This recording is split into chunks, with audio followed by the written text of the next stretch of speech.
Déjà vu, the strange feeling that you've lived this moment before. Most dismiss it as a glitch in the brain, but sometimes it's more a warning, a memory from another timeline, or a glimpse of something waiting to happen. Tonight, you'll hear 3 true stories where déjà vu wasn't just a feeling. It was terrifyingly real. I've never been much of a believer in the supernatural. Ghost stories, urban legends, all of that never fazed me. But what happened to me one October night in the forests of northern Maine changed everything. I still think about it, especially on foggy nights. I was visiting my cousin Mark, who owned a small, isolated cabin deep in the woods. It was the kind of place you only reach by driving down a narrow dirt road surrounded by dense pine and maple trees. Even during the day, the forest had a way of swallowing the light. That night, a thick fog had rolled in, and visibility was almost zero. Mark and I had spent the evening drinking coffee and swapping stories. Around 11:30 p.m., we decided it was time to call it a night. I remember stepping outside to the porch, breathing in the cold, damp air. The fog was so thick it made everything feel surreal, like the world had been drained of color and sound. That's when I saw it, or thought I did. At first I figured it was my imagination. A pair of headlights, far down the dirt road, barely visible through the fog, approaching slowly. But then they stopped. Just froze.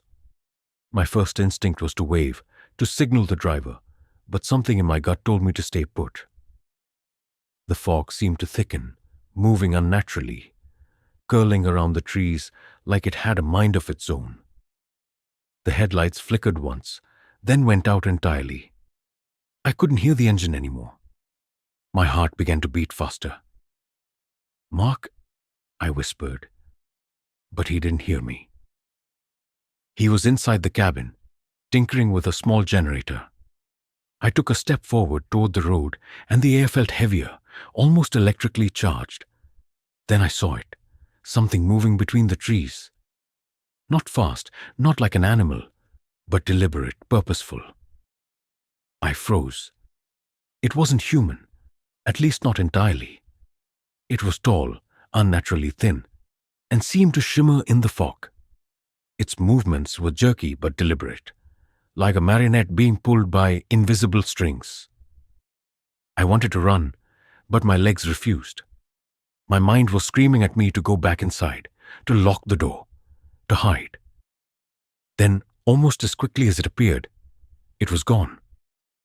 I blinked, and there was nothing. Only fog, trees, and the distant sound of the creek behind the cabin. I thought I must have imagined it, or maybe the fog had played tricks on my eyes. But I couldn't shake the feeling that I'd seen something real, something wrong. I went inside, trying to calm down. Mark laughed when I told him what I saw. "It's probably just a deer," he said, but his laughter didn't reach his eyes. Something about the way he avoided looking out the window made my stomach twist. Around 2 a.m., I woke to a tapping sound at the window. It was soft, irregular, like someone was testing the glass. My heart stopped. I couldn't see anything outside, only fog. I tiptoed to the window, careful not to make a sound, and pressed my face against the cold glass. A shadow flickered in the fog. Not outside, but closer, just beyond the porch light. I couldn't make out details, but it was tall and thin, like the thing I saw earlier. Then it vanished. I tried to wake Mark, but he was sound asleep. I debated calling the police, but the cabin was so isolated, the signal was nearly non-existent. All I could do was wait, huddled under a blanket, listening to the fog swallowing every sound. Hours passed, dawn broke, and the fog began to lift. I cautiously stepped outside, scanning the trees. Everything looked normal, too normal. No tracks, no footprints, nothing to suggest anyone. or anything had been there. We left the cabin later that day, driving back down the foggy road. The whole drive, I kept glancing in the rearview mirror. At one point, I thought I saw a thin figure standing at the edge of the fog, watching us leave, but when I blinked, it was gone. Even now, I can't explain what I saw that night. Rationally, it makes no sense. The fog, the isolation, maybe even sleep deprivation could have played tricks on me. But something in my gut tells me it wasn't imagination. Something that tall and deliberate doesn't just disappear. Years later, I still get that uneasy feeling when the fog rolls in. Sometimes, I think I see movement just at the edge of my vision. And every time, my first thought is that cabin in Maine, that impossible night, and the figure that shouldn't exist, watching, waiting, maybe still out there in the fog. I moved into a new apartment complex in early spring. It wasn't much. 3 stories, brick walls, a buzzing hallway light that never seemed to stop flickering. But it was affordable and close to my job. Most of the tenants kept to themselves, which I liked. But there was one neighbor who immediately caught my attention, though not in a good way. He lived across the hall from me. I never learned his name. I just noticed one thing. His apartment lights were never on. Day or night, no light ever flickered behind his blinds. The hallways were dim, and at first I chalked it up to him not being home much. But I started noticing odd patterns. The first time it struck me was a Tuesday evening. I was coming home from work carrying groceries when I heard a faint thud from his apartment, like something heavy falling. Then silence. A few minutes later, I heard it again. Another dull thump. It wasn't alarming at first, but when I got closer, I realized the noise had a rhythm. Almost like someone was pacing or moving around deliberately. I mentioned it to my neighbor Sarah from down the hall. She shrugged. He's weird but harmless. Just keep your distance. I nodded, but I couldn't shake the feeling that something wasn't right. Over the next few weeks, I began noticing more. The hallway lights flickered whenever I walked past his door, even if they hadn't been flickering before. Sometimes I'd hear a faint scratching, like nails on wood, just behind the door. I never saw him leave, never saw him enter. It was as if he existed solely within that dark apartment. Then came the night I couldn't ignore it. Around 11:30 p.m., I was brushing my teeth when I noticed a shadow moving past the peephole in his door. I froze. It wasn't a quick movement. It was deliberate, slow. I grabbed my phone and quietly stepped out into the hallway. Nothing. The hall was empty, quiet except for the faint hum of the buzzing lights. I laughed nervously, telling myself it was a trick of my eyes. But just as I turned to head back to my apartment, I heard it. A whisper, soft, raspy, like someone breathing against the door. "I see you," it said. I spun around. Nobody. The hall was empty. My heart was hammering, my hands shaking. I bolted back into my apartment and locked the door. I couldn't stop thinking about it. The next day I asked Sarah about him again. She hesitated, then said, "He's always been like that. Nobody knows why. He never talks, never turns on the lights. Some say he's not entirely right in the head." I decided to leave it alone, but curiosity gnawed at me. I began observing him, trying to see patterns. I noticed he moved only when the lights in the hallway flickered. Sometimes he would open his door just a crack, peek out, then retreat. He never made a sound, never even glanced at anyone else in the building. One night, around 2 a.m., I was sitting in my apartment when I heard the thud again. Thump, thump, thump. This time it was louder, closer. I crept to my door and looked out. The hallway was empty. Then I noticed his door, slightly ajar. I could barely see inside, but there was a figure standing still, staring out into the dark hallway. I could make out the outline of his head, slightly tilted, motionless. I thought about calling the police, but I had no proof, and didn't want to seem crazy. I just watched, frozen. Then the door slowly closed. Not slammed, just closed. After that night, things escalated. The noises became more frequent. Scratches along the wall, thuds. The occasional whisper that sounded like it was meant for me. I began sleeping with my door locked, a knife under my pillow, constantly listening. One night, unable to sleep, I heard him move again. I grabbed a flashlight and stepped into the hallway. The moment I turned it on, I saw him, standing at the far end, perfectly still, like a statue.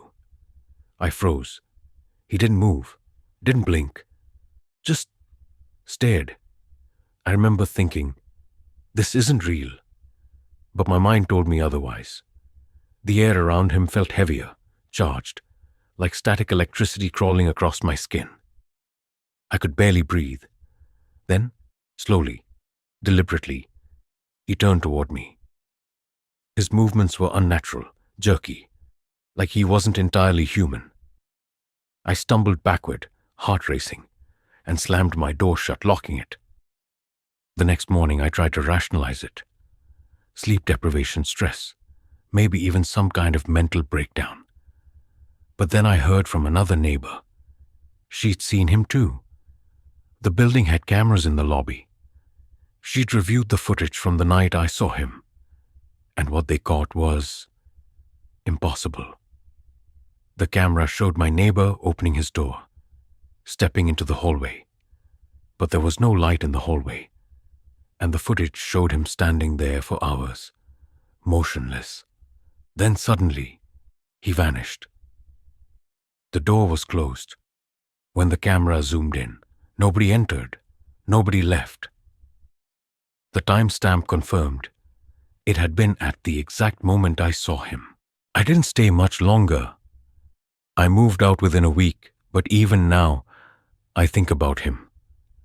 I sometimes drive past the building and see the door closed, windows dark, and sometimes, in the corner of my vision, I swear I see a shadow moving behind the blinds. What scares me most isn't what I saw, or even what the camera captured.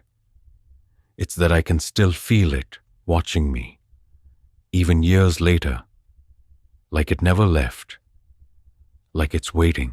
I grew up near a large forest just outside a small town in Oregon. Most kids in the neighborhood avoided it after sunset, whispering about strange things lurking among the trees. I didn't believe in any of it. That was until the night I went in alone.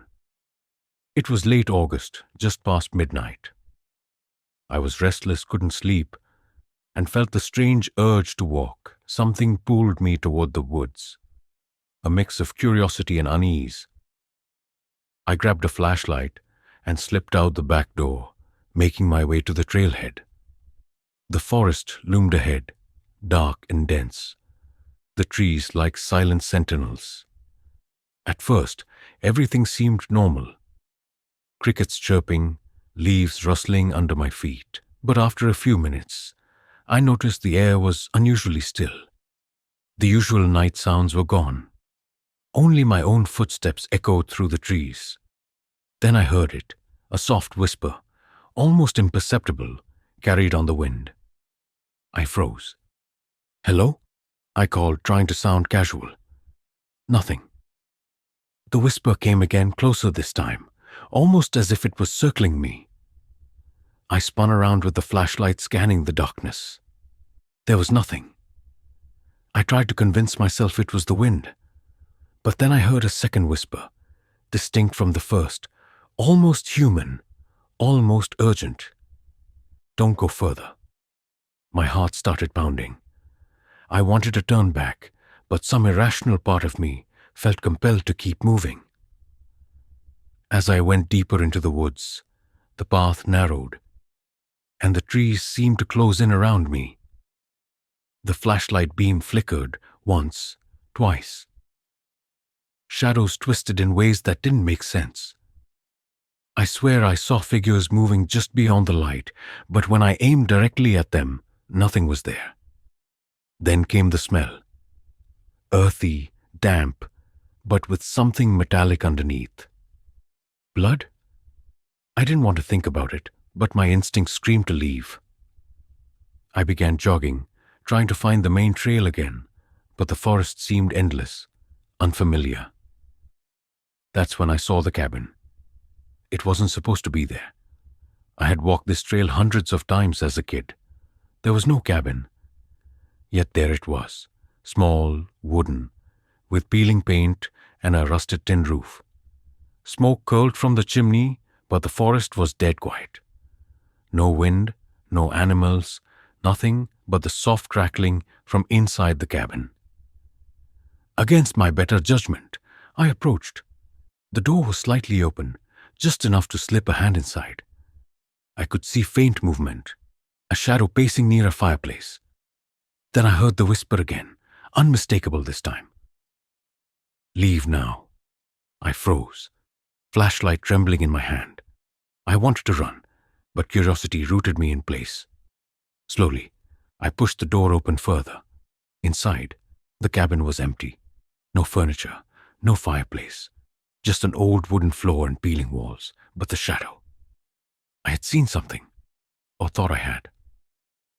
Then I heard it. Footsteps behind me. Soft, deliberate. I spun around, flashlight cutting through the darkness. Nothing.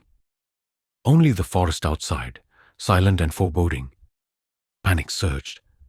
I ran, not looking back. My legs burned, my lungs screamed for air, but I couldn't stop. The forest seemed alive, closing in, disorienting me. Every turn I took led me back to the cabin, as if the woods themselves were guiding me in circles. Finally, I tripped over a root and fell hard. My flashlight went flying, spinning across the ground. And then I saw them. Figures, tall, thin, with elongated limbs, their faces obscured by shadow. They weren't human. Their movements were jerky, unnatural, like they were puppets. They whispered in unison, unintelligible words, but one phrase stood out, repeated again and again. "You shouldn't be here." I scrambled to my feet, grabbed the flashlight, and ran blindly. Branches tore at my clothes and skin. I could hear them behind me, whispering, moving faster than I could believe. I didn't stop until the trees thinned, and I reached the edge of the forest, gasping, bleeding, terrified. I looked back once. The forest was silent again. No cabin, no figures, nothing. Just the trees, swaying gently in the breeze. I didn't sleep that night. The whispers followed me, echoing in my head, repeating the warnings over and over. For weeks, I avoided the woods entirely, sticking to well-lit streets and populated areas. Months later, I learned that hikers had reported a ghost cabin in that section of the forest. They described the same peeling paint, rusted roof, and strange whispers. One even claimed to see shadowy figures pacing inside, just like I had. I never went back, and I never will. Sometimes, though, when the wind is right and I'm near the forest, I hear faint whispers in my ear, warning me to stay away. And deep down, I know they're right. Somewhere out there in those woods, the cabin waits, the figures wait, and if I ever wander too close again, I fear they'll remember me, and this time, they won't let me leave.